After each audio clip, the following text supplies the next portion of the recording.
وَلَقَدْ يَسَّرْنَا الْقُرْآنَ لِلذِّكْرِ فَهَلْ مِن مُّدَّكِرٍ الحمد لله رب العالمين والصلاة والسلام على أشرف الأنبياء والمرسلين أما بعد فأعوذ بالله من الشيطان الرجيم من همزه ونفخه ونفثه بسم الله الرحمن الرحيم رب اشرح لي صدري ويسر لي أمري واحلل عقدة من لساني يفقه قولي اللهم انفعنا بما علمتنا وعلمنا ما ينفعنا وزدنا علما فبشر عباد الذين يستمعون القول فيتبعون أحسنه أولئك الذين هداهم الله وأولئك هم أولو الألباب أعوذ بالله من الشيطان الرجيم ليس على الأعمى حرج ولا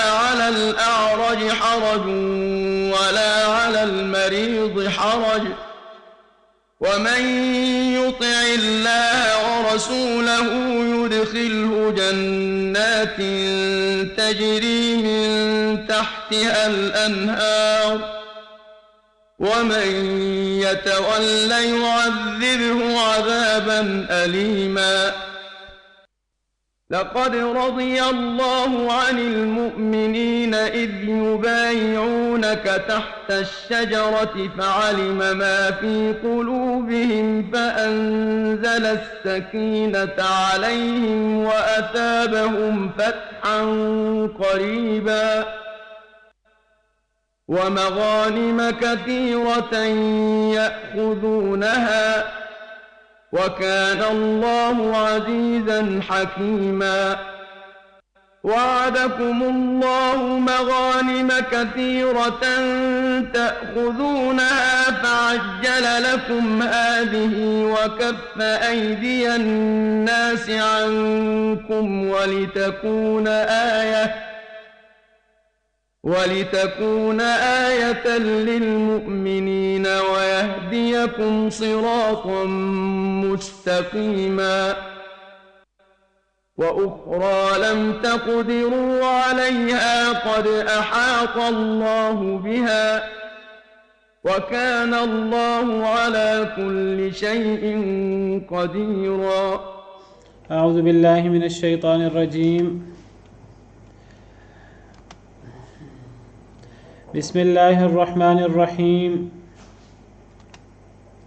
ليس على الأعمى حرج ولا على الأعرج حرج ولا على المريض حرج نہیں ہے اندھے شخص پر کوئی حرج کوئی گناہ ولا على الأعرج حرج اور نہ ہی لنگڑے شخص پر کوئی گناہ کوئی حرج ولا على المريض حرج اور نہ ہی مریض پر کوئی حرج ہے۔ پچھلی آیات میں ہم نے پڑھا اللہ تعالیٰ نے صلح حدیبیہ کا ذکر کیا اور اللہ تعالیٰ نے صلح حدیبیہ کو بہت بڑی فتح مبین قرار دیا اور نبی کریم صلی اللہ علیہ وسلم جنہوں نے خواب دیکھا تھا عمرے کا وہ اور صحابہ کرام عمرہ کرنے کے لیے نکلے تھے نبی کریم صلی اللہ علیہ وسلم کی دعوت پر لبیک کہتے ہوئے۔ خواب تو دیکھا تھا لیکن اس خواب میں یہ صراحت نہیں تھی کہ وہ عمرہ 6 ہجری میں ہوگا یا 7 ہجری میں۔ یہ آج سمجھیے کہ یہ ذوالقعدہ کے شاید لگ بھگ کی بات ہے 6 ہجری میں۔ اس سال تو عمرہ نہیں ہو سکا، معاہدہ ہو گیا کہ اس سال عمرہ نہیں ہوگا اگلے سال عمرہ ہوگا، تو اگلے سال 7 ہجری میں ذوالقعدہ کے مہینے میں عمرہ کیا گیا جس کو عمرۃ القضاء کہا جاتا ہے۔ ذوالقعدہ کے مہینے میں 11ویں مہینے میں۔ تو نبی کریم صلی اللہ علیہ وسلم اور مسلمان نکلے عمرہ کرنے کے لیے۔ اللہ کی طرف سے آپ نے خواب دیکھا تھا کہ مسلمان عمرہ کر رہے ہیں۔ وہ خواب گویا کہ اگلے سال پورا ہوا، اس خواب کے اندر یہ وضاحت نہیں تھی کہ وہ اس سال پورا ہوگا یا اگلے سال پورا ہوگا۔ بہرحال مسلمان مسلمان نکل کھڑے ہوئے نبی کریم صلی اللہ علیہ وسلم کے ساتھ. پھر وہاں صلح حدیبیہ کی صورت پیش آئی، آپ کو پتہ ہے تفصیلات کا. تو صلح مسلمانوں کے لیے فائدہ مند تھی، اور مسلمانوں کو جو ہر وقت ایک ٹینشن ہوتی تھی اور ایک مخالفت جو قریش کے ساتھ، وہ ہر وقت کی ٹینشن کہ کسی وقت قریش حملہ کرنے آ جائیں، کسی وقت مسلمان حملہ کرنے جائیں، وہ ہر وقت ایک ٹینشن تھی. تو دوسری طرف توجہ نہیں ہو رہی تھی. تو صلح کے دور رس فوائد جو ہونے تھے بعد میں کہ مسلمانوں کو سکون اطمینان میسر آ جاتا، اور مسلمان سکون اور اطمینان کے ساتھ اپنی دعوت، تبلیغ اور دیگر سرگرمیوں میں مصروف رہتے، دیگر دشمنوں سے نمٹ لیتے، اور دین کی تبلیغ کے لیے وہ پوری طرح ان کو موقع مل جاتا، جیسے کہ مسلمانوں کو موقع ملا اور پھر اسلام بڑی تیزی سے پھیلا. صلح حدیبیہ کے موقع پر 1400 مسلمان تھے تقریباً، لیکن آپ دیکھیں کہ 2 سال کے بعد جو نبی کریم صلی اللہ علیہ وسلم کے ساتھ شریک تھے بیعت رضوان میں، وہ 1400 صحابہ کرام تھے. لیکن 2 سال کے بعد جب فتح مکہ ہوئی ہے، جب قریش نے وعدہ توڑ دیا، معاہدہ توڑ دیا، تو نبی کریم صلی اللہ علیہ وسلم معاہدہ توڑنے کی وجہ سے، انہوں نے معاہدہ توڑا قریش نے، تو آپ نے پھر معاہدہ توڑنے کی وجہ سے ان پر حملہ کرنے کا ارادہ کیا، اور 8 ہجری میں آپ نے پھر مکہ مکرمہ کی طرف کوچ فرمایا، اور پھر اللہ نے غلبہ دے دیا فتح مکہ کے موقع پر. اس وقت 10,000 مسلمان تھے، 10,000 کا ٹھاٹھے مارتا لشکر تھا. تو صلح کے فوائد بہت زیادہ تھے، تو اس لیے اللہ نے اس صلح کو ہی فتح مبین قرار دیا. انا فتحنا لک فتحا مبینا. اس صلح کے اندر کچھ شرائط ایسی تھیں، کچھ چیزیں ایسی تھیں جو نبی کریم صلی اللہ علیہ وسلم کے لیے بھی اور صحابہ کرام کے لیے بھی ظاہراً ان کو تسلیم کرنا مشکل تھا. محسوس ہو رہا تھا ظاہراً کہ جیسے یہ شرائط مسلمانوں کے لیے ایسی شرائط ہیں جن میں مسلمانوں کی ذلت ہے، مسلمانوں کی ہیٹھی ہو رہی ہے. لیکن نبی کریم صلی اللہ علیہ وسلم اللہ کے نبی تھے، اللہ سے ان کو وحی آتی تھی، تو آپ کو جو ہدایات تھیں اللہ کی طرف سے وہ یہی تھی کہ صلح کرنی ہے. تو اب نبی کریم صلی اللہ علیہ وسلم نے بھی اللہ کے احکامات کے سامنے لبیک کہا، اور آپ اللہ کے ہر حکم کے سامنے لبیک کہتے تھے. اور پھر آپ نے جب صحابہ کرام کی قیادت کرتے ہوئے، ان کی نمائندگی کرتے ہوئے، آپ نے جو ہے مسلمانوں کی طرف سے شرائط طے کیں. ان شرائط میں اگرچہ ظاہری طور پر کچھ ایسی شرائط نظر آ رہی تھیں جس میں مسلمانوں کی ہٹھی ہوتی ہے. بعض صحابہ کرام، حضرت عمر نے اعتراض بھی کیا نبی صلی اللہ علیہ وسلم کے سامنے کہ جی کیا آپ اللہ کے نبی نہیں ہیں، کیا ہم مسلمان نہیں ہیں، کیا اللہ ہمارے ساتھ نہیں ہے، پھر ہم ان شرائط پہ کیوں ہم تیار ہو رہے ہیں، ہم راضی ہو رہے ہیں. اگرچہ بعد میں حضرت عمر نے 1 دفعہ 2 دفعہ 3 دفعہ یہ بات کہی، پھر خاموش ہو گئے. بعد میں وہ اپنے ان جملوں پہ ہمیشہ نادم رہے، پریشان رہے، اللہ سے توبہ کرتے رہے، صدقہ اور توبہ خیرات وغیرہ. تو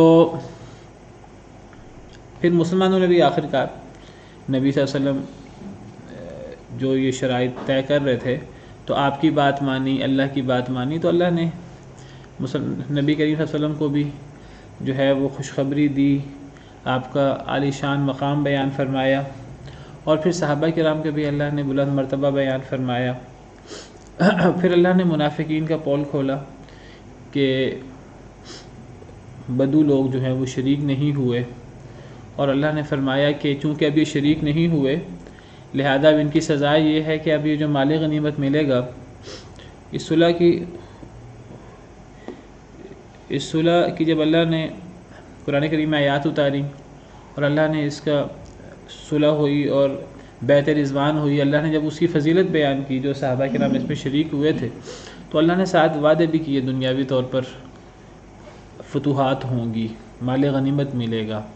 تو اس مال غنیمت کے حوالے سے یہ اللہ تعالیٰ نے فرمایا کہ یہ مال غنیمت جو ہے یہ اس صلح حدیبیہ میں شریک ہونے والوں کے لیے ہے، یہ بیعت رضوان میں شریک ہونے والوں کے لیے ہے. جو لوگ اس میں شریک نہیں ہوئے ان کے لیے یہ نہیں ہے.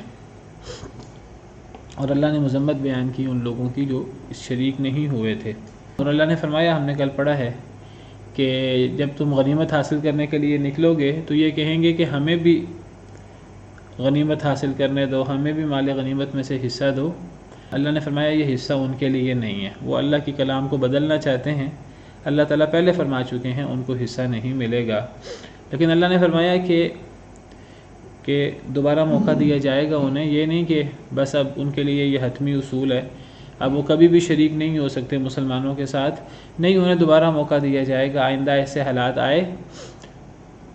حالات آئیں گے، اللہ کو پتہ تھا، اللہ تعالیٰ عالم الغیب ہیں، اللہ کو ہر چیز کا پتہ ہے۔ اللہ نے فرمایا آئندہ ایسے حالات آئیں گے کہ تمہیں سخت قوم کی طرف بلایا جائے گا، تو تب دیکھا جائے گا کہ تم دوبارہ جس طرح تم نے اب کیا ہے، تم شریک نہیں ہوئے جہاد میں، تم مسلمانوں کے ساتھ گئے نہیں، تو تم دوبارہ بھی یہی کام کرو گے یا تم اب اللہ اور اللہ کے رسول کی اطاعت کرو گے۔ اگر تم نے آئندہ اطاعت کی اللہ کی اور اللہ کے رسول کی تو اللہ تمہیں اجر حسن عطا کرے گا، اللہ تمہاری پچھلی کمی کوتاہی معاف کر دے گا، اللہ تمہیں دنیا کے اندر بھی پھر نعمتیں دے گا، فتوحات، مال غنیمت عطا کرے گا، اور آخرت میں بھی اللہ تعالیٰ تمہیں بہت بڑا اجر دے گا۔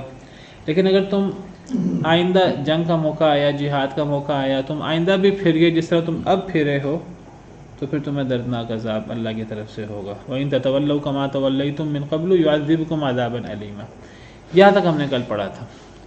تو جو لوگ شریک ہوئے ان کی فضیلت، جو شریک نہ ہوئے ان کی مذمت بیان ہوئی ہے۔ اب اللہ تعالیٰ فرما رہے ہیں لَيْسَ عَلَى الْأَعْمَى حَرَجٌ وَلَا عَلَى الْأَعْرَجِ حَرَجٌ وَلَا عَلَى الْمَرِيضِ حَرَجٌ، لیکن یہ بات اللہ نے فرمایا کہ نہیں ہے اندھے پر کوئی حرج۔ جو اندھے لوگ اپنے اندھے پن کی وجہ سے شریک نہیں ہو سکے، ان کا معاملہ بدوؤں والا نہیں ہے۔ بدوؤں نے تو کہا ہمیں ہمارے مال اور ہمارے گھر والوں نے مشغول کر رکھا تھا، کوئی ان کو عذر نہیں تھا، تو اللہ نے ان کی تو مذمت بیان کی، لیکن اللہ نے مستثنا فرما دیا کہ اور بھی کئی لوگ ہیں جو شریک نہیں ہوئے لیکن وہ واقعی عذر والے تھے۔ مثلا اندھا شخص، تو اندھے شخص پر کوئی حرج نہیں ہے، وہ شریک نہیں ہوا، وہ معذور ہے، اور معذور کے لیے استثنائی احکامات ہوتے ہیں۔ وَلَا عَلَى الْأَعْرَجِ حَرَجٌ، اور نہ ہی لنگڑے شخص پر کوئی حرج ہے۔ وَلَا عَلَى الْمَرِيضِ حَرَجٌ، اور نہ ہی مریض شخص پر کوئی حرج ہے۔ اللہ تعالیٰ نے یہاں دو ایسے عذر بیان کیے، دو ایسی معذوریاں بیان کی کہ جو لوگ ان معذوریوں کی وجہ سے شریک نہیں ہوئے، ایک اندھا پن اور ایک لنگڑا پن، کہ یہ دو ایسے عذر ہیں کہ یہ لازمی عذر ہیں، یہ انسان کے ساتھ لازم و ملزوم ہے۔ ایک اندھا شخص جب تک اندھا ہے اس کی بینائی واپس نہیں آ جاتی، وہ اندھا پن اس کے ساتھ لازم و ملزوم ہے، نہ وہ اس دفعہ شریک ہو سکا، آئندہ بھی وہ شریک نہیں ہو سکے گا۔ ایک لنگڑا شخص جس کی اللہ معاف کرے ٹانگ کٹ گئی ہے، کوئی ایسی بات ہے، تو وہ اس دفعہ بھی شریک نہیں ہو سکا، وہ آئندہ بھی شریک نہیں ہو سکے گا، لیکن اس کا عذر ہے۔ اگر اس کے دل میں اللہ کے دین کے غلبے کا جذبہ ہے، جہاد کا شوق ہے، لیکن وہ اپنے عذر جو واقع حقیقی عذر ہے کہ وہ اندھا ہے یا وہ لنگڑا ہے، وہ شریک نہیں ہو سکتا، تو اللہ اس کو اس کا اجر پورا کا پورا عطا کریں گے، اس پر کوئی مذمت نہیں ہے۔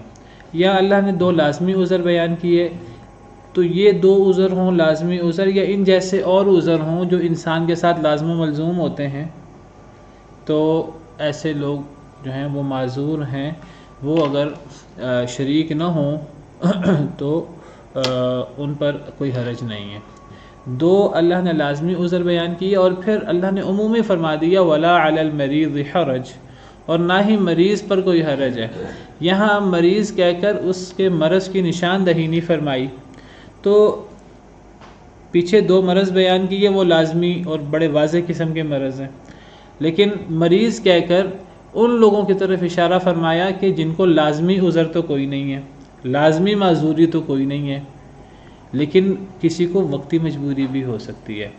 ایک بندہ وقتی طور پر اللہ معاف کرے بیمار ہو گیا، نمونیا یا اور قسم کی ایسی بیماری ہو گئی جو ٹائیفائڈ اور اس قسم کی بیماری، بعض دفعہ انسان کو ایسی بیماری ہوتی ہے کہ کئی دن تک، 2-3 ہفتے، مہینہ، 1.5 مہینہ تک انسان کے ساتھ وہ لگی رہتی ہے، پھر اللہ کرنا یہ ہوتا ہے کہ اللہ تعالیٰ ٹھیک کر دیتے ہیں انسان کو، جب تک اس کا عارضی عذر ہے تب تک وہ بھی معذور ہے، اس پر بھی کوئی سبیل نہیں ہے، اور اس کو بھی برا بلا نہیں کہا جائے گا، اس کی بھی مذمت نہیں کی جائے گی، چاہے وہ عارضی مریض کیوں نہ ہو لیکن واقعی مریض ہو، چاہے بعد میں ٹھیک ہو جائے۔ اگر بعد میں ٹھیک ہو جائے گا تو آئندہ اس کے لیے شریک ہونا لازمی ہوگا، لیکن اگر آئندہ بھی کوئی وہ مریض ہوا، چاہے عارضی مریض بھی کیوں نہ ہو، تو یہاں ایسے مریض جن کا مرض لازمی نوعیت کا ہے، جو ان کے ساتھ مستقل رہتا ہے، تو ایسے مریض ہوں یا پہلے دو سے ان کی طرف اشارہ کیا، وہ پہلے دو قسم کی صورتیں ہوں یا اس جیسی مزید صورتیں بھی ہو سکتی ہیں۔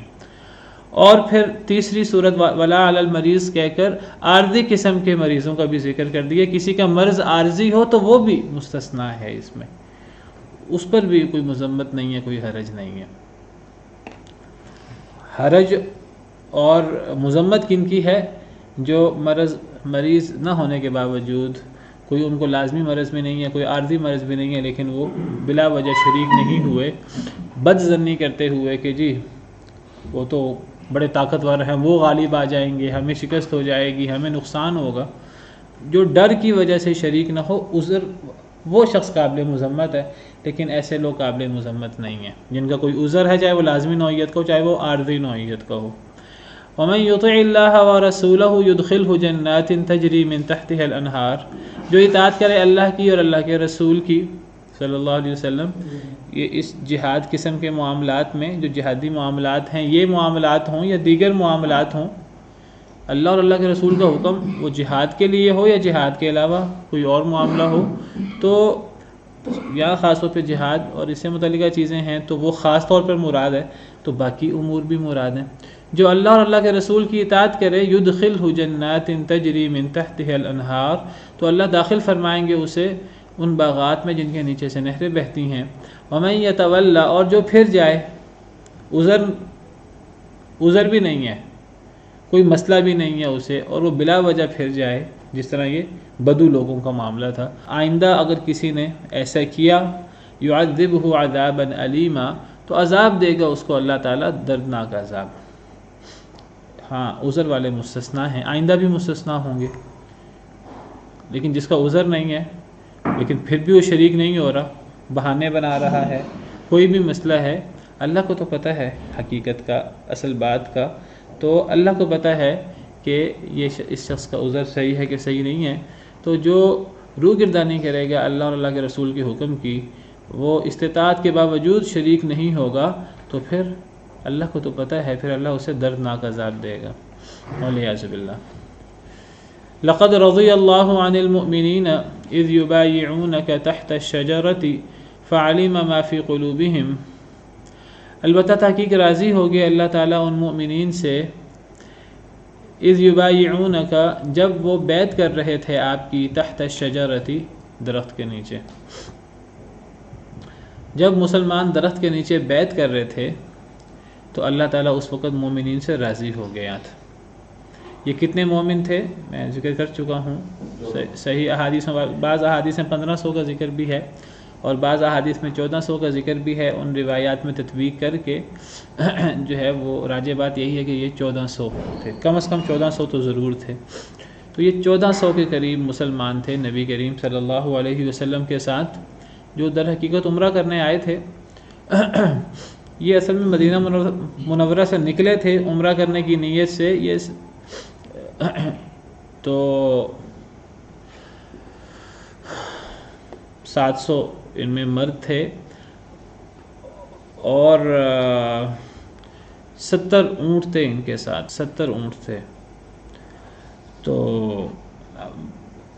یہ مدینہ منورہ سے نکلے، ذوالحلیفہ تک نکلے، ہتھیار نہیں تھے ان کے پاس، تو حضرت عمر نے، بعض صحابہ کرام نے مشورہ دیا کہ ہمیں ہتھیار ساتھ لے لینے چاہیے، کوئی پتہ نہیں حالات کیا بنتے ہیں، کوئی پتہ نہیں کہ بلا وجہ کافر لوگ جو ہیں وہ غیرت میں آ کر، حمیت میں آ کر، جھوٹی حمیت میں آ کر حملہ نہ کر بیٹھے، ہمیں ہتھیار لے لینے چاہیے۔ پھر ہتھیار بھی لے لیے گئے تھے۔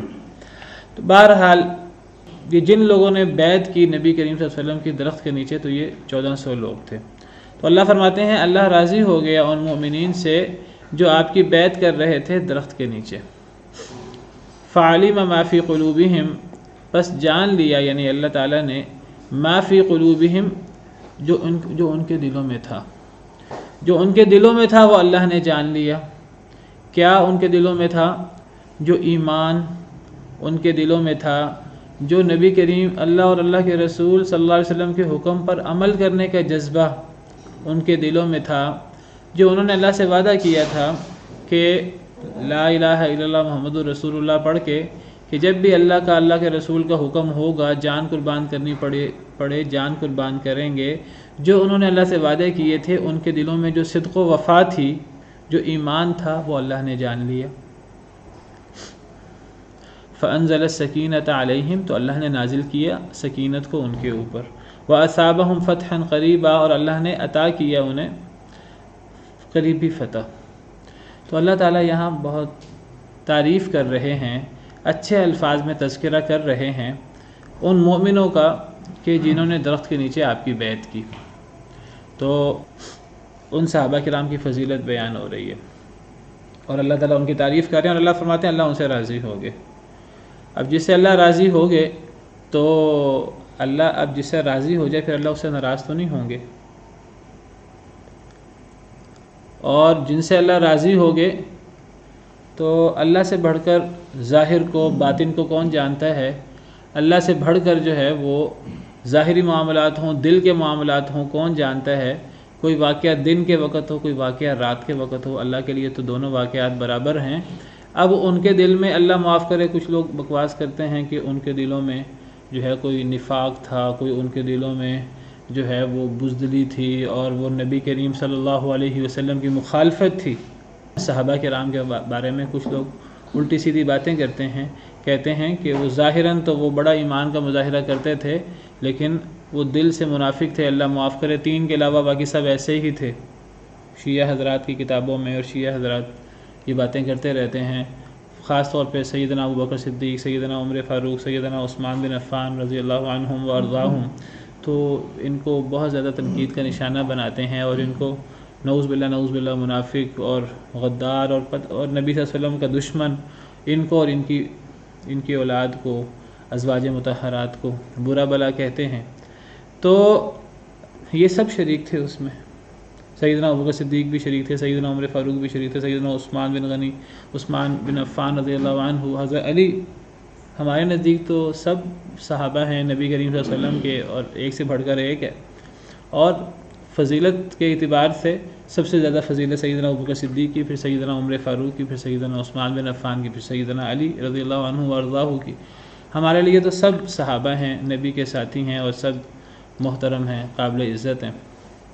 یہ ہوں دیگر اشرا مبشرہ ہوں، دیگر صحابہ کرام ہوں، تو یہ سب صحابہ کرام جو شریک تھے اللہ ان سب سے راضی ہو گئے، اور اللہ تعالیٰ اللہ معاف کرے کہ جس کا ظاہر کچھ ہو باطن کچھ ہو، اللہ اس سے راضی تو نہیں ہو سکتا۔ یہ نہیں کہا جا سکتا کہ اس نے اللہ کو دھوکہ دے دیا، اللہ کو ایک انسان کو تو دھوکہ دیا جا سکتا ہے، اللہ کو تو کوئی دھوکہ نہیں دے سکتا۔ یہ نہیں ہو سکتا کہ ایک شخص ظاہراً تو وہ نیکی کا مظاہرہ کرے، بعد میں اس نے جو ہے وہ پلٹ جانا ہو، بعد میں اس نے مرتد ہو جانا ہو، بعد میں اس نے منافق ہو جانا ہو، تو پہلے وہ ایمان کا مظاہرہ کرتا رہے اور اللہ تعالیٰ اس سے راضی ہو جائیں، ایسا تو نہیں ہو سکتا۔ اگر کوئی شخص پہلے ایمان کا مظاہرہ کرتا ہو، بعد میں اس نے بدل جانا ہو، اللہ اس سے کبھی بھی راضی نہیں ہوں گے۔ اللہ تو ایک شخص کے صرف ماضی کو نہیں جانتے، ایک شخص کے صرف حال کو نہیں جانتے، اللہ تعالیٰ تو جو کچھ مستقبل میں ہونا ہے، ماضی حال مستقبل سب اللہ کی مخلوق ہے۔ اللہ کے لیے تو کوئی فرق نہیں ہے ماضی حال اور مستقبل میں، ایک کام ماضی میں ہو گیا، ایک کام حال میں ہو رہا اور ایک کام آئندہ ہونا ہے، اللہ کو تو سارا پتہ ہے۔ اگر اللہ معاف کرے جس طرح یہ بکواس کرتے ہیں، اگر اس طرح ہونا ہوتا تو کیا اللہ راضی ہوتے؟ اللہ کبھی راضی نہ ہوتے۔ تو اللہ کے راضی ہونے کا مطلب ہی یہ ہے کہ یہ ان کے بارے میں تو یہ مہر ہے، پتھر پہ لکیر ہے کہ یہ مومن تھے اور حقیقی ایمان والے تھے، نبی کریم صلی اللہ علیہ وسلم کے جان نثار صحابہ تھے۔ انہوں نے موت پر ہم میدان جنگ میں بھاگیں گے نہیں، مر جائیں گے، اور ہم جو ہیں وہ انہوں نے بیعت کی نبی کریم صلی اللہ علیہ وسلم کی، اور وہ بیعت اللہ کے ساتھ تھی، انہوں نے اللہ کے ساتھ وہ بیعت کی، ان کے اوپر اللہ کا ہاتھ تھا۔ اور سیدنا عثمان بن عفان رضی اللہ عنہ کا کیا مقام ہے کہ ایک ہاتھ نیچے والا ایک ہاتھ اوپر والا نبی کریم صلی اللہ علیہ وسلم کا، حضرت عثمان کی طرف سے آپ خود بیعت فرما رہے ہیں، اور آپ فرما رہے ہیں کہ عثمان موجود نہیں ہیں، وہ بھی اس بیعت میں شریک ہیں، وہ بھی اس فضیلت میں شریک ہیں۔ حضرت عثمان کی طرف سے ہاتھ آپ رکھتے ہیں، دوسرا ہاتھ بھی آپ رکھتے ہیں اوپر، اور آپ جو ہیں وہ حضرت عثمان کی طرف سے بیعت فرماتے ہیں۔ ان کے بارے میں اس قسم کی بات کرنا، جن کو نبی کریم صلی اللہ علیہ وسلم نے 2 بیٹیاں دیں اور دیگر فضائل موجود ہیں صحابہ کرام کے، تو اللہ فرماتے ہیں اللہ راضی ہو گیا ان مؤمنین سے جو درخت کے نیچے آپ کی بیعت کر رہے تھے۔ حدیث مبارکہ میں آتا ہے نبی صلی اللہ علیہ وسلم نے فرمایا کہ تم اس وقت کائنات کے افضل ترین لوگ ہو، اور بعض احادیث میں مبارکہ میں آتا ہے کہ نبی صلی اللہ علیہ وسلم نے فرمایا کہ جس شخص نے میری بیعت کی ہے درخت کے نیچے تو وہ شخص جنتی ہے۔ احادیث مبارکہ کا مفہوم ہے، آپ نے ان کو سب کو جنت کی بشارت دی، قرآن کریم بھی اسی کی طرف اشارہ کر رہا ہے۔ البتہ تحقیق راضی ہو گئے اللہ تعالیٰ ان مومنین سے اذ یبایعونک، جب وہ بیعت کر رہے تھے آپ کی تحت الشجرۃ، درخت کے نیچے، فعلم ما فی قلوبہم، جو کچھ ان کے دل میں تھا وہ اللہ نے جان لیا۔ اب آپ بتائیے کہ ان کے دلوں میں اچھی بات تھی تو اللہ راضی ہوئے کہ اللہ معاف کرے، کوئی غلط بات تھی، کوئی اللہ معاف کرے، کوئی کفر، کوئی بغض، کوئی نفاق، کوئی اس طرح کی چیز تھی کہ اللہ راضی ہو گئے، کہ اللہ کو نہیں پتہ تھا میں نے کس سے راضی ہونا ہے؟ تو ان کے دلوں میں ایمان تھا، سچائی تھی، وفا تھی جو انہوں نے پیش کی، اللہ نے وہ جان لی جو ان کے دلوں میں ایمان اور تقویٰ تھا، وہ اللہ نے جان لیا، اللہ نے تو وہ جان لیا، اور اللہ نے قرآن میں ذکر بھی کر دیا، لیکن کئی لوگوں کو ابھی تک یقین نہیں آتا، اور وہ اسی بغض میں، وہ یہ بغض قبر تک اور جہنم تک اللہ معاف کرے ان کے ساتھ جائے گا، جو قرآن کو نہ مانے، جس سے اللہ راضی ہو، جو اس سے بغض کا اظہار کرے، اللہ معاف کرے۔ فعلم ما فی قلوبہم، پس جان لیا اللہ نے جو ان کے دلوں میں ہے، ان سب صحابہ کرام کے دلوں میں جو ایمان ہے، جو سچائی اور جو وفا ہے، وہ اللہ نے جان لی۔ فانزل السکینۃ علیہم، پھر اللہ نے ان کے اوپر سکون نازل فرمایا۔ جو مشکل حالات تھے، مشکل شرطیں ہیں، اب ہم کیسے مان لیں ان کو، اس میں ہماری ہیٹھی ہو رہی ہے، کیا ہم حق پر نہیں ہیں؟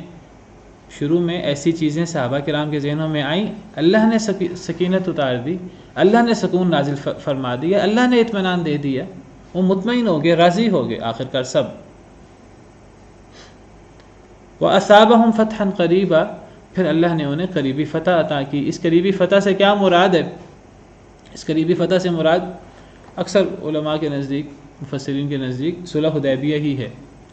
صلح حدیبیہ کو ہی فتح قریب قرار دیا گیا ہے، جس طرح سورت کے شروع میں ہے اِنَّا فَتَحْنَا لَكَ فَتْحًا مُبِينًا، ہم نے آپ کو فتح مبین عطا کی ہے۔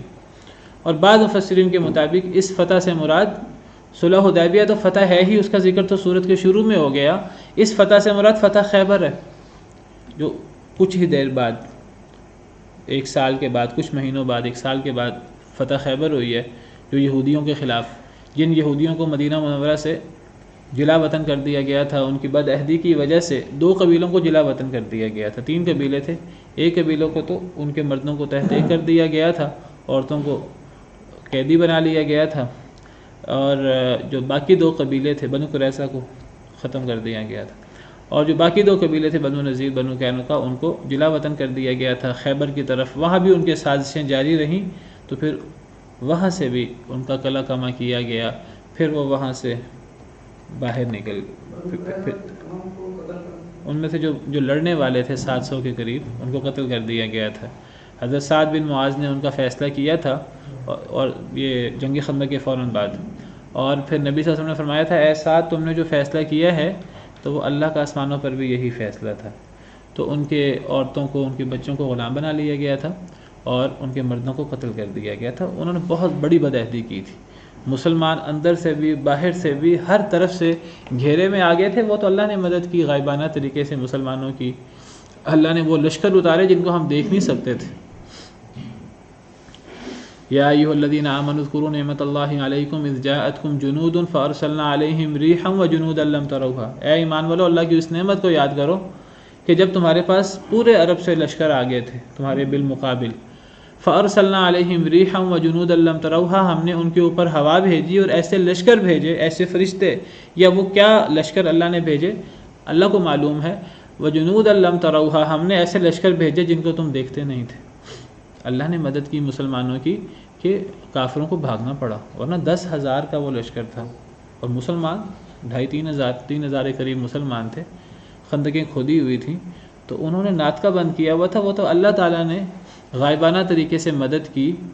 باہر سے یہ سارا عرب امڑ کے آیا ہوا تھا اور اندر سے وہ یہودیوں نے جو ہے وہ اطلاع پہنچائی ہوئی تھی کہ تم باہر سے محاصرہ کیے رکھو، اندر سے ہم ان کے خلاف کام شروع کریں گے تو یہ اندر باہر دونوں طرف سے گھر جائیں گے. بڑے ہی شدید حالات تھے، اتنے شدید حالات تھے. اللہ نے قرآن میں منظر کشی کی ہے، اذ جاؤکم من فوقکم ومن اسفل منکم، وہ تمہارے اوپر سے بھی آگے تھے، تمہارے نیچے سے بھی آگے تھے، باہر سے بھی اندر سے بھی. وَإِذ زَاغَتِ الْأَبْصَارُ، آنکھیں پتھرا گئی تھیں.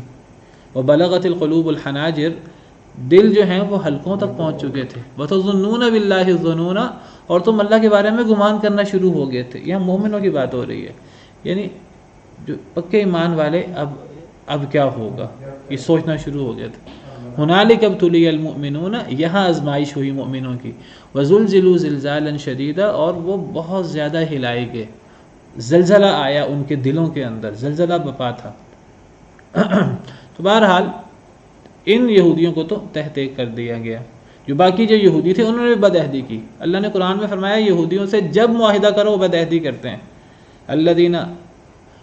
الذین ان کیا ہے قرآن کی آیت کہ جب بھی آپ ان سے معاہدہ کریں، الذین عاہدت منہم ثم ينقضون عہدہم فی کل مرہ، یہ وہ یہودی ہیں کہ آپ نے جب بھی ان سے معاہدہ کیا یہ ہمیشہ معاہدہ توڑ دیتے ہیں. وہم لا یتقون، انہیں کوئی ڈر نہیں ہے اللہ کا، یہ ہر معاہدے کو توڑ دیتے ہیں. تو تینوں قبیلوں نے معاہدہ توڑا. تو دو قبیلوں کو جلا وطن کیا گیا، خیبر. پھر خیبر کی جنگ ہوئی صلح حدیبیہ کے بعد. تو بعض کہتے ہیں وہ فتح مکہ مراد ہے، بعض کہتے ہیں صلح حدیبیہ مراد ہے. اللہ عالم. بیعت کے الفاظ تو میرے علم میں نہیں ہیں، ممکن ہے بعض احادیث میں ہوں. یہ امام ابن کثیر نے جتنی بھی احادیث بیان کی ہیں ان آیات کی تفسیر میں، انہوں نے بیعت کے الفاظ بیان نہیں کیے. لیکن یہ چیز ضرور حدیث میں آتی ہے کہ بیعت کس چیز پر تھی. بعض احادیث پر ہے کہ وہ بیعت موت پر تھی، اور بعض احادیث میں ہے کہ وہ بیعت اس پر تھی کہ ہم بھاگیں گے نہیں، جو مرضی ہو جائے ہم بھاگیں گے نہیں. مراد اسے بھی موت ہی ہے کہ جو کچھ ہو جائے، ہمارا نقصان بھی ہو جائے، تو ہم ہر طرف سے گھیرے میں آ جائیں، ہم بھاگیں گے نہیں میدان جنگ سے. تو گویا کہ وہ بیعت موت پر تھی. اور اصل میں وہ بیعت حضرت عثمان کے بارے میں جو خبر مشہور ہو گئی تھی. اور اس سے یہ بھی سمجھیے کہ دیکھیے ایک مسلمان کی جان کی کتنی اہمیت ہے. ایک سفیر بھیجا مسلمانوں نے نبی کریم صلی اللہ علیہ وسلم نے، تو وہ سفیر کے بارے میں خبر مشہور ہو جائے، مسلمان جو ہیں وہ واپس آ جائیں کہ چلو جی وہ تو ایک ہی سفیر ہے. نہیں، وہ تمام مسلمانوں کا نمائندہ ہے. تو ایک مسلمان جو ہے وہ جب اس کے ساتھ اس طرح ہو تو مسلمانوں کی کیا کیفیت ہوتی ہے. نبی صلی اللہ علیہ وسلم نے اور صحابہ کرام نے جو ہے وہ موت، نبی صلی اللہ علیہ وسلم نے صحابہ کرام سے موت پر بیعت لی، نہ بھاگنے پر بیعت لی. اور اس سے حضرت عثمان رضی اللہ عنہ کا مقام ظاہر ہوتا ہے.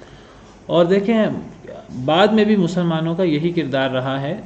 یہ نہیں کہتے تھے دنیا میں فلاں علاقے کے مسلمان ہیں، وہ لوگ ان کو جو ہیں وہ تنگ کر رہے ہیں، ظلم کر رہے ہیں. تو مسلمان تو ایک جسم کی طرح بڑے بڑے جرم ہیں. یہ تو یعنی سفیر ہے، ایک صحابی تھے نا.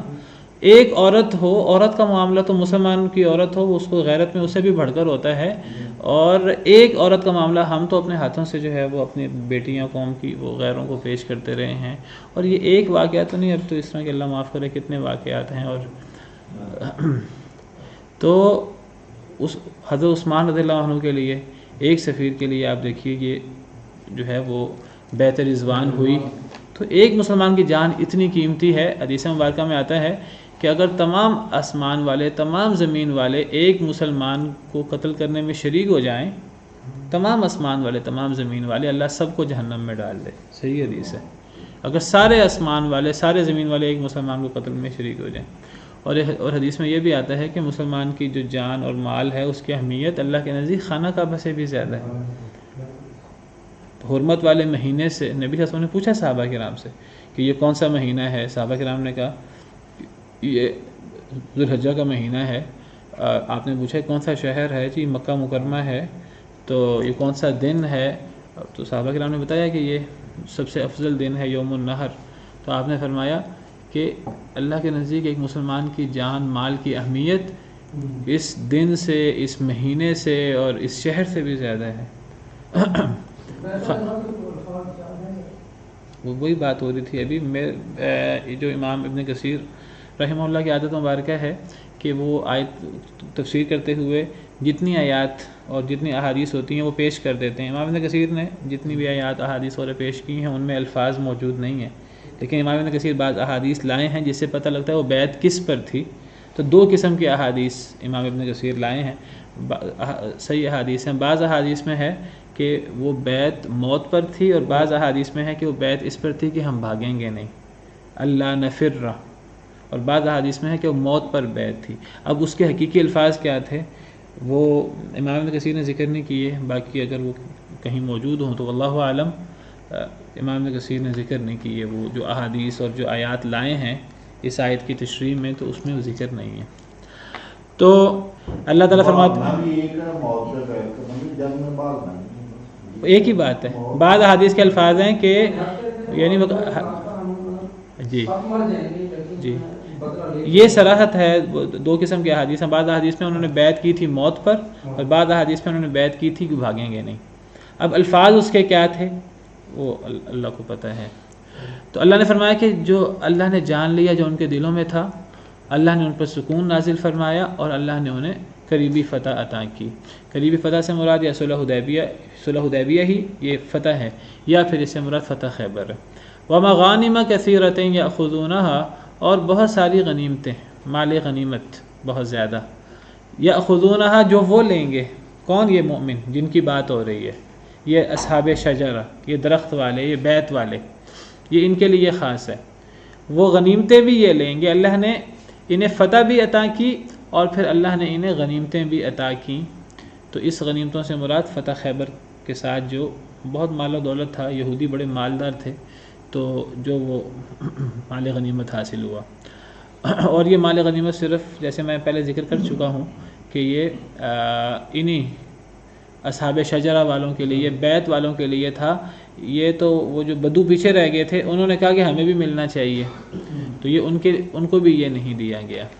وکان باغات بھی تھے کھجوروں وغیرہ کے۔ وکان اللہ عزیزا حکیما، خیبر سے 7 ہجری میں۔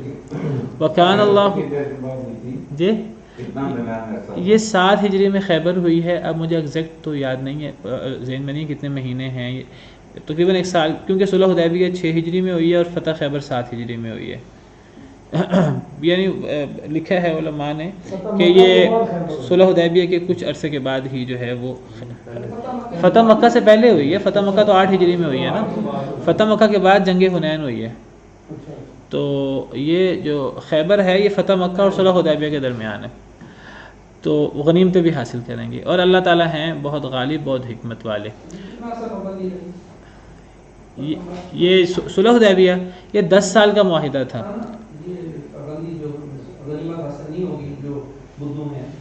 یہ بس فتح خیبر والے جو ہے نا وہ، ہاں جی، تو 10 سال کا معاہدہ تھا، لیکن وہ 10 سال کا معاہدہ وہ 1.5 سال ہی قائم رہا ہے۔ اصل میں وہ معاہدہ تھا کہ نہ قریش کی طرف سے کوئی ابتدا ہوگی، نہ مسلمانوں کی طرف سے کوئی ابتدا ہوگی، اور کچھ لوگ جو نہ مسلمان تھے اور نہ قریش میں سے تھے، تو لیکن ان کو اختیار تھا کہ وہ مسلمانوں کے حلیف بن جائیں یا قریش کے حلیف بن جائیں۔ تو بنو خزاعہ یہ قبیلہ تھا، یہ مسلمانوں کا حلیف بن گیا، اور بنو بکر قبیلہ جو ہے یہ قریش کا حلیف بن گیا۔ تو بنو بکر کے ایک شخص نے جو ہے وہ خزاعہ کے ایک شخص کو قتل کر دیا۔ اب یہ جو صلح تھا، یہ صلح صلح تھی مسلمانوں اور قریش کے درمیان تھی، اور جو ان کے حلیف تھے ان سب کے درمیان تھی۔ اب نبی صلی اللہ علیہ وسلم نے فرمایا کہ اب یہ قتل ہوا ہے تو اب اس کا خون بہا ہوگا، بدلہ ہوگا، وہ بندہ حوالے کیا جائے یا اس کا خون بہا دیا جائے۔ انہوں نے انکار کر دیا، بنو بکر نے انکار کر دیا۔ نبی صلی اللہ علیہ وسلم نے پیغام بھجوایا قریش کے پاس، انہوں نے بھی کوئی دھیان نہیں دیا۔ اب گویا کہ معاہدہ توڑ دیا انہوں نے۔ تو اب نبی صلی اللہ علیہ وسلم نے پھر آپ نے 2-3 دفعہ پیغام بھجوایا، نہ جواب ملا، پھر آپ نے فرمایا تیاری کرو، اور یہ خفیہ تیاری ہوئی تھی۔ جب مسلمان وہاں پہنچے ہیں تو ان کو پتہ لگے، تو آپ نے جاسوسوں کو، اور آپ نے فرمایا تھا یہ سارا خفیہ ہوگا۔ ایک مسلمان صحابی ہیں حاتب بن ابی بلتہ، انہوں نے کوشش کی کہ وہ کافروں کو بتا دیں، وہ کوئی ان کے دل میں کوئی کھوٹ نہیں تھا، کوئی نفاق نہیں تھا، ان کے کچھ رشتہ دار تھے مکہ مکرمہ میں۔ تو بہرحال وہ واقعہ آئے گا انشاءاللہ 28ویں پارے میں ہم پڑھیں گے وہاں۔ تو اللہ نے وہ وحی کے ذریعے بتا دیا. انہوں نے ایک عورت کو مقرر کیا تھا، تو وہ عورت لیٹر لے کے جا رہی تھی، تو نبی صلی اللہ علیہ وسلم نے حضرت علی، حضرت زبیر جو آپ کے چچا زاد بھائی تھے، انہیں بھیجا کہ وہ عورت تمہیں فلاں فلاں مقام پر ملے گی، تو لیٹر اس کے پاس ہوگا، اسے لیٹر لے لینا. تو بہرحال اللہ تعالیٰ نے یہ اطلاع ان تک پہنچنے نہیں دی اور پھر فتح مکہ ہو گیا. تو کافر تیار بھی نہیں تھے، تو یہ معاہدہ کافروں نے توڑا. بنو بکر نے زیادتی کی تو قریش نے جو ہے وہ دھیان نہیں دیا، اور پھر اس طرح کر کے معاہدہ ٹوٹ گیا. 2 سال کے عرصے میں ہی ٹوٹ گیا. لیکن ان 2 سال کے عرصے میں مسلمانوں کو بڑا فائدہ ہوا. مسلمان جو ہیں انہوں نے بہت زیادہ دعوت، تبلیغ اور اپنے دیگر مقاصد پورے کیے. تو اللہ فرماتے ہیں وَمَغَانِمَ كَثِيرَةً يَأْخُذُونَهَا، اور بہت زیادہ غنیمتیں وہ لیں گے. اسے مراد فتح خیبر ہے، فتح خیبر اور اس کی غنیمتیں. وَكَانَ اللَّهُ عَزِيزًا حَكِيمًا، اور اللہ تعالیٰ ہیں بہت غالب حکمت والے. وَعَدَكُمُ اللَّهُ مَغَانِمَ كَثِيرَةً تَأْخُذُونَهَا، وعدہ کیا تم سے اللہ نے بہت ساری غنیمتوں کا جو تم لوگے، یعنی آئندہ بھی. صرف یہ اب فتح خیبر نہیں، صرف یہ خیبر کی غنیمت نہیں، اب تو اتنے فتوحات ہیں اور اتنی غنیمتیں ہیں کہ تم شمار ہی نہیں کر سکو گے. اب اللہ نے تمہارے لیے غنیمتوں کا وعدہ کیا ہے، اللہ نے وعدہ کیا ہے ان غنیمتوں کا بہت زیادہ جو تم لوگے. فَعَجَّلَ لَكُمْ هَٰذِهِ، جلدی دے دی تمہیں اللہ نے، یہ غنیمت تو تمہیں اللہ نے جلدی دے دی. یہ فتح خیبر کے موقع پر یہ تو اللہ نے جلدی دے دی.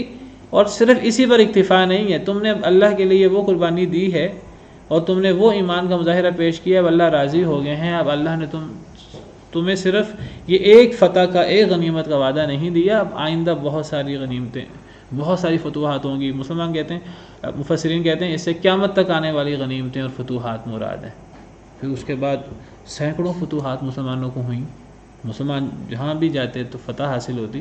یہ ساری صلح حدیبیہ کی برکتیں.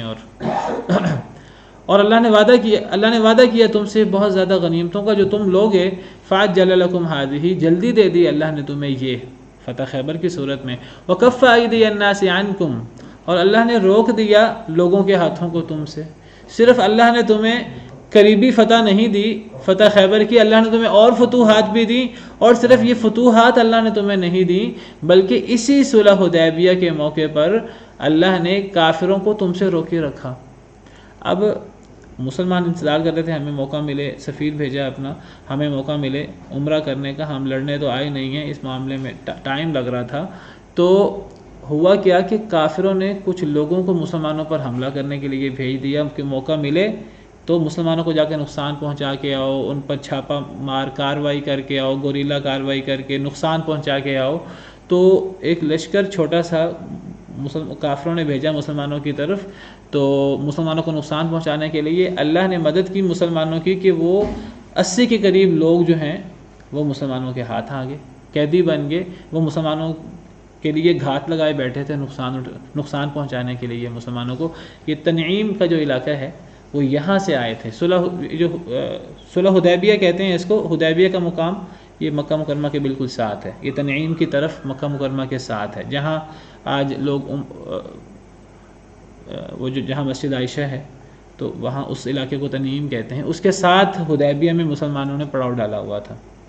تو وہاں تنعیم سے کچھ لوگ مسلمانوں پر حملہ کرنے کے لیے گھات لگائے بیٹھے تھے. اللہ نے مسلمانوں کو ان پر غلبہ دے دیا اور وہ 80 کے قریب لوگ، صحیح مسلم کی روایت ہے، 80 کے قریب لوگ گرفتار ہو گئے. نبی صلی اللہ علیہ وسلم کے سامنے انہیں پیش کیا گیا.